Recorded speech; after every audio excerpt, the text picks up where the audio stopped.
Hello there and welcome to my YouTube channel, Do You Like Me Nail Crafts? So today it's Take 5 day! Yay! I love Take 5. It's such a challenge, and actually I have found, even though I haven't started yet, found even just thinking about this month's challenge is quite a challenge. So I think it's going to expand my creativity somewhat and test it. So we have an unexpected tool, a black and white background. So what I've actually done is I've taken some paper from a paper pack with a black and white background, and I thought I'll use that as my base. So that's one prompt already done.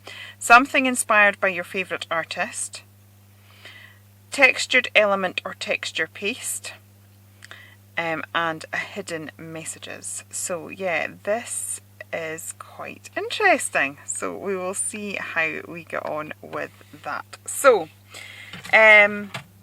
far I have my background paper and I have a little envelope, just because I'm thinking that will cover the hidden message. I've also just put a little bit of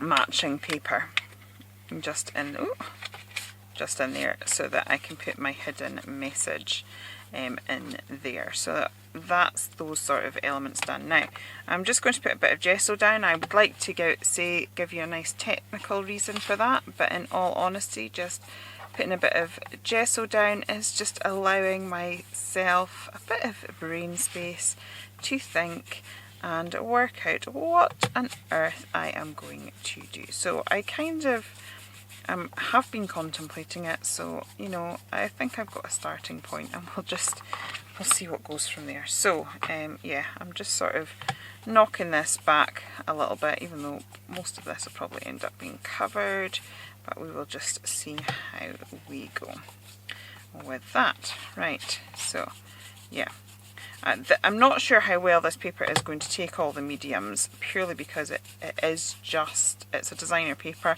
and not only that, it was from B&M bargains, so it was like £3 for a big paper pack, so it's like not the hugely best quality in the world, but you know, we can journal on anything. I have new Slap It On, I'm so excited. This is my favourite gel medium, and I have been without a reasonable gel medium for a while. I've not really liked the one that I've been using, but you know, I've used it up, so it's all used up. But the trouble is, I'd used it up and I'd ran out of anything else, so I did order myself some Slap It On. I don't know whether it was maybe the first one that I used, so I'm used to it. But I do like this one as a gel medium, I have to say. I did struggle with the Dina Weekly one, but maybe I just wasn't using it properly, who knows. So I'm going to stick that down there, let that adhere a little bit. Now, I'd forgotten about the texture element, so I was thinking, oh my goodness, I'm really early, I'm actually going to get this filmed and have it up in a day in advance, rather than sort of uploading it and hope that YouTube loads it up in time that I make the deadline okay. Right, I'm going to refer back to my phone a second. Okay, so I have got a painting here by Monet.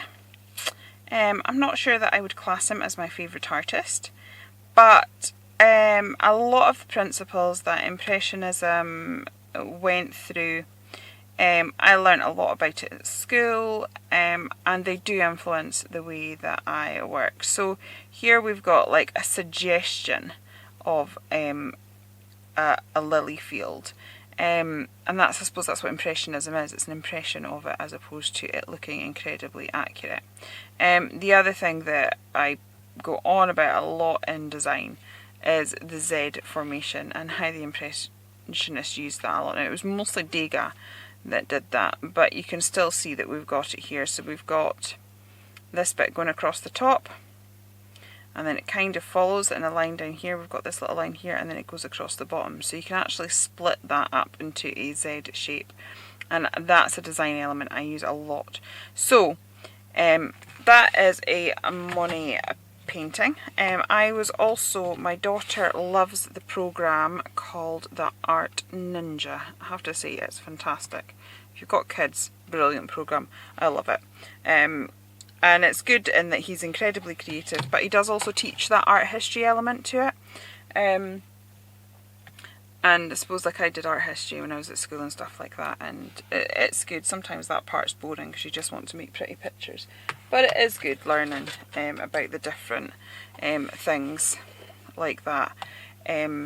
So this is me using my unexpected tool. I've got a few unexpected tools.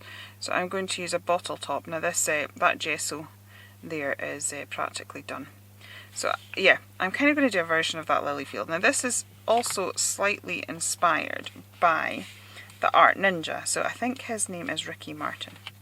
But he does programs for kids. I was wanting a more solid circle, so I'm going to have to work this a bit more to get it how I want it. And he did that. He did a painting of a lily field using just painting big circles into it, and then using cotton buds, which I thought was a fantastic idea. I've got some cotton buds here as well. And then he made big paper tissue flowers to create the lily element to it, and I thought that was really, really clever. And I liked the way he'd interpreted the impressionism in his work, and in such a simple way as well for kids. There's a little bit of a bevel to this, which means I'm not getting a complete flat edge that I was wanting, but we'll see how we go. So this is me attempting to do that and create a sort of impressionist lily field look to this. I may actually have to go in and sort of, that's not worked as successfully as I wanted, but I am also going to be using Q-tips or cotton buds, depending where in the world you're from. Okay, so, and I've tried to use it. If I can think of something else to use, we will. So that is kind of what I'm thinking of doing here. But I might bring some stamps in for the lily pad part. So I'm hoping that's my sort of artist done, and it's my unexpected tool. Although it's not the most overly imaginative. I was hoping that the lids would cover that, but it didn't quite do what I wanted it to do. So I'm also using Pebeo paint. I've had these for a while and not used them, but they do have a lovely sheen to them. So these are acrylic paints, but they do have this nice sheen, which just makes it a little bit more interesting.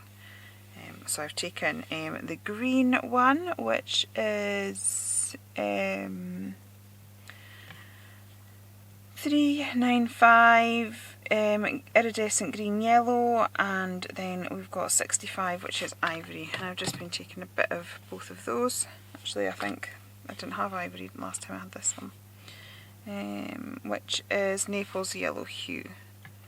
I'll add that in as well, and I will just keep painting some circles. But what I might do, so that this is not overly boring, is just pop it on fast forward while I finish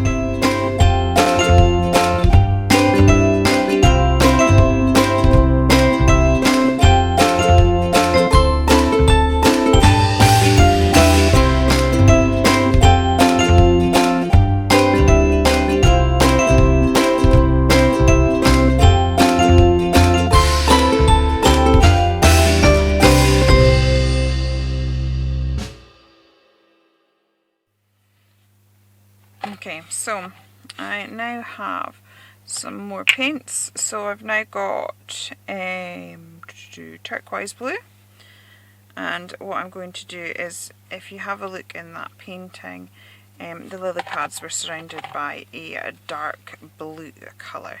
So I am going to just do that now, and this is where I'm going to use my unusual tool and get some cotton buds. I'm going to start off with the darker colours, and I am just going to dot those around my sort of leaves of the lily pads. so. So I'll put the darker one down, then I will get a paler one and do that so that we've got that variation in tone. That is so important. And so again, we're given the impression of a water, hence Impressionism. And obviously that was sort of all very new and exciting at the time, because up until then I suppose a lot of fine art had been incredibly detailed. And so I suppose it's almost like the Impressionists developed this sort of slap it on approach, slap the paint down and see what happens approach, that is very, very, very familiar to us in the art journaling world. That's kind of what we do. We just sort of stick paint down and see what happens, and eventually it sort of takes us in some sort of direction. So I actually think there's quite a lot of, in the Impressionist movement, that impacts our modern day art and understanding of how it works. So I am just going to again carry on. I want to do a good job of this with all the different tonal values, so it may take me a little while to put together. So again, I'm just going to pop you on fast forward while I do that.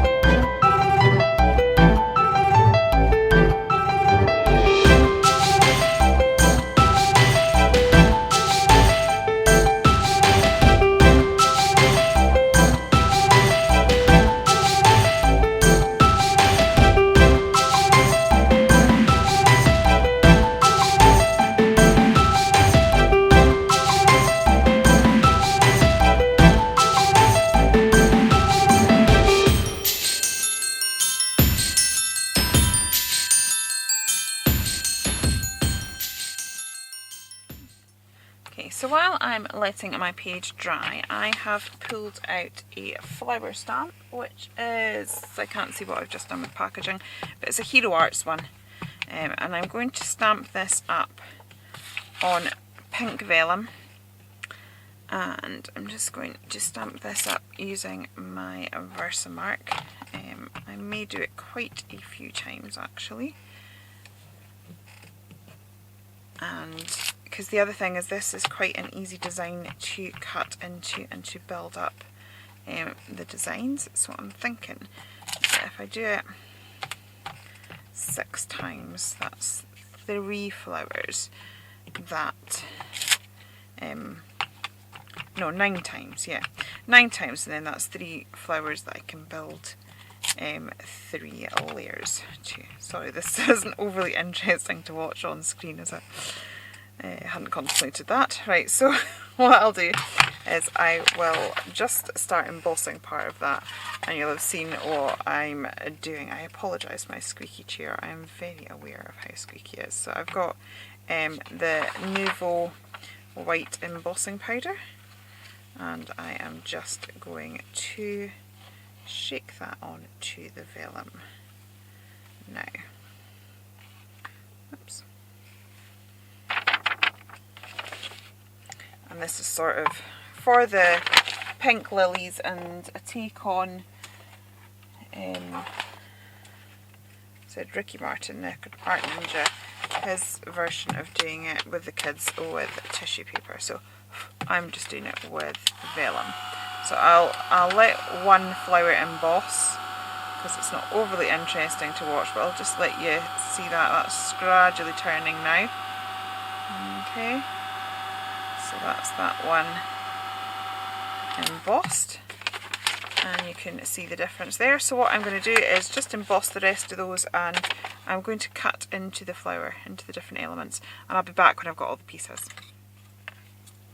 Okay, so I have done my flowers, and I've been busy contemplating what on earth my textured element could be, because that's about the only thing that I have missing. Although I do have the string in there, and it's funny because texture is normally one of the first things I put down, but I think because I had the idea of the impressionistic painting, it's sort of that bit got missed, and then I'm like, oh, I don't know that I want to put texture paste on it at this point. Now this is why, there we go, I'm struggling there because I've not sharpened my scissors recently, so I was just struggling.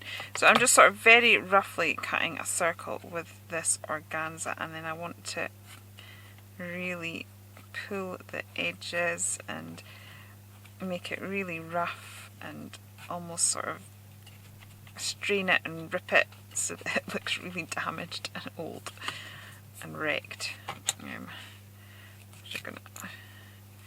I really want to make it look quite distressed, so I'll do that. And then I'm thinking that if I do something like that and something like that, that I've maybe got my textured element behind my flowers. So that is what I am thinking. So we're maybe, I don't have a huge amount of this stuff, so let's see, I'll try and cut that part in half. There we go. Ripping it's good because we've got the texture that we want, so I quite often feel like I'm totally destroying things when I make things. I was like, do you like crafting or do you just like destroying everything? Yeah. Sort of put the wrong lid on the wrong lid there. Never mind. Okay, so palette knife. This is what I love about slap it on, because you can literally just slap it on. No thinking required. Right, so I'm going to pop my organza elements there, and then I am going to put my, what should be my little lily pads. So I'm trying to layer them up so that it's just on the centre pieces, if that makes sense. Just so, because obviously it's vellum, it will show through a little bit, but to be honest, we've got that much going on underneath it that it'll most likely look like part of the texture, so I'm not overly concerned if it doesn't turn out absolutely perfectly. It's a very, very indifferent page for me, I have to say. I still need a few finishing touches. I wouldn't say it's quite there, but we're getting there.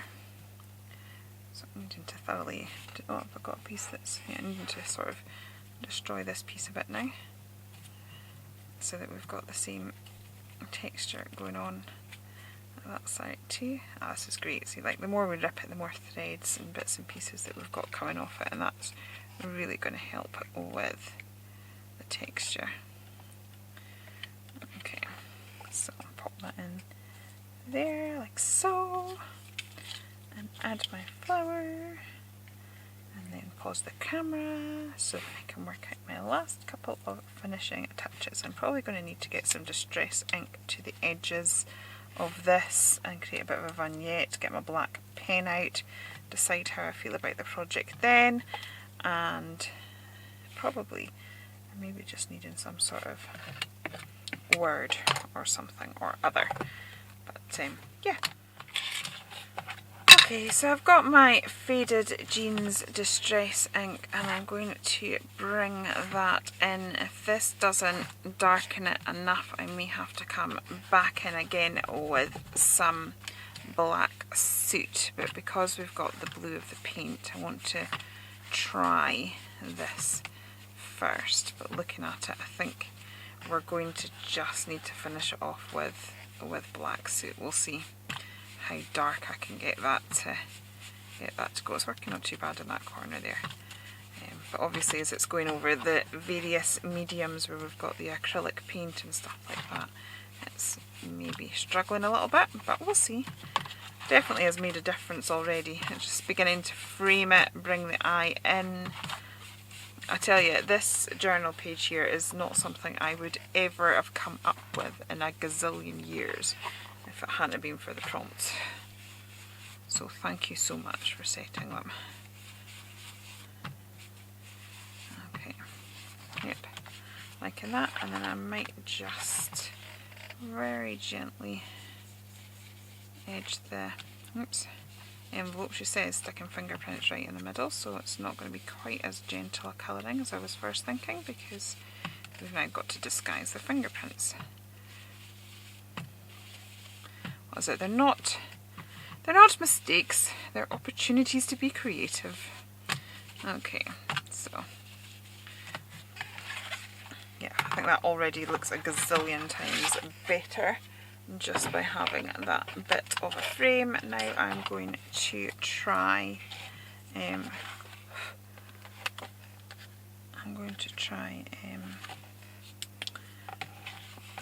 putting my black pen around the edge,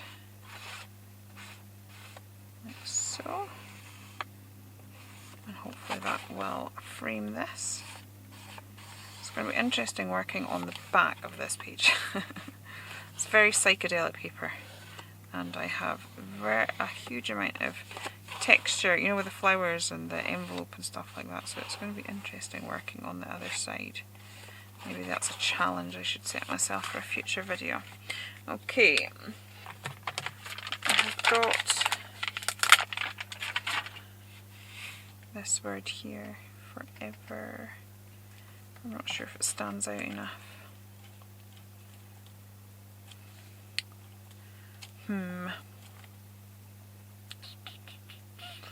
I'll have a little look at my Tim Holtz sentiments. Okay, so I have found this little sentiment here. This just says beautiful, and it's from the Graphic 45 Kaleidoscope collection.